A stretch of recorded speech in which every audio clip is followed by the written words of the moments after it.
30,000 20,000ថ្លៃនេះដូចថ្លៃទិញតាមផ្សារតែ OC Seafood free ធ្វើម្ហូបអីទៀត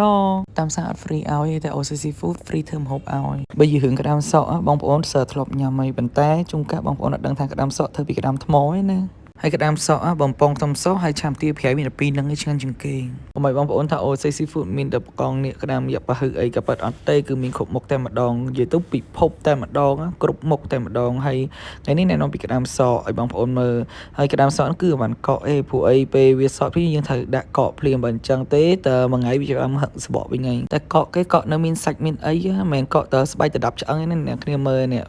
ពេលខ្ញុំកាត់កងទៅគឺឃើញសាច់វាតែម្ដងមិនមានតែសបកហើយនឹងស្បែកឆ្អឹងរបស់វាអត់ទេណាហើយមើលប្រេងគេផងប្រេងគេឡើងថ្លាឆ្វង់ហ្មងតែឃើញផ្ទះខ្មៅតិចថាប្រេងខ្មៅអត់ទេណាប្រេងឡើងថ្លាអ្នកដួយមើលហើយពីច្រើនចុងភៅចូលចិត្តប្រើខ្ទះពណ៌ខ្មៅចឹងដោយសារខ្ទះពណ៌ខ្មៅហ្នឹងវាអត់ជាប់ខ្ទះហើយបើចំពោះក្តាមសក់មួយពេលនៅរសជាតិមិនចាស់ពេលកកទៅក៏នៅរសជាតិអញ្ចឹងដែរនេះករណីលើកឡើងតែក្តាមសក់ហ្នឹងមួយឯងបើក្តាមផ្សេងតែហ៊ានតែងាប់គឺ